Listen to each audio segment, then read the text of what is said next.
ದುರ್ಗಂಗೆ ಸಿಕ್ಕಾಪಟ್ಟೆ ಜ್ವರ ಬಂದ್ಬಿಟ್ಟಿದೆ. ಮೈಯೆಲ್ಲ ತುಂಬ ಬಿಸಿಯಾಗಿದೆ. ನನಗೆ ಏನು ಮಾಡೋದಂತಾನೆ ಗೊತ್ತಾಗ್ತಾ ಇಲ್ಲ. ಹಾಂ ಸರಿ ಡಾಕ್ಟರ್, ಪ್ಲೀಸ್ ಬೇಗ ಮೆಸೇಜ್ ಮಾಡಿಬಿಡಿ. Thank you.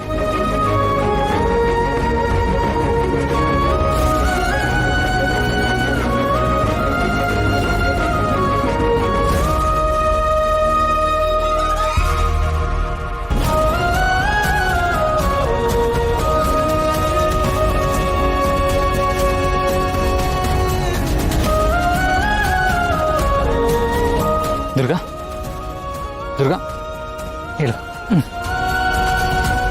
ದೇಹ ಮಾಡು.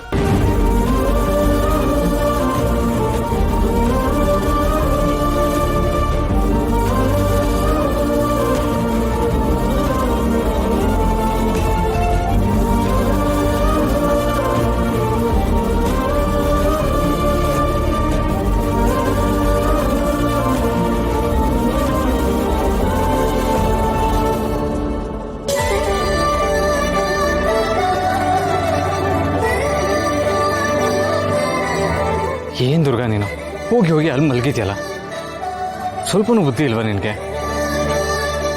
ಯಾರಾದರೂ ಹೆಲ್ತ್ ಬಗ್ಗೆ ಇಷ್ಟೊಂದು ಕೇರ್ಲೆಸ್ ಆಗಿರ್ತಾರಾ? ಎಲ್ಲಿ ವಾಯ್ಸ್ ರೈಸ್ ಮಾಡಬೇಕು ಅಲ್ಲಿ ಮಾತಾಡಲ್ಲ, ನನ್ನ ಜೊತೆ ಮಾತ್ರ ಚೆನ್ನಾಗಿ ಜಗಳ ಆಡ್ತೀಯ. ಅಲ್ಲ ಅವರೆಲ್ಲ ಏನೇ ಹೇಳಿದ್ರು ಏನು ಮಾತಾಡದೆ ತಲೆ ತೆಗೆಸ್ಕೊಂಡಿರ್ತೀಯ. ಮಾತಾಡಬೇಕು ತಾನೇ.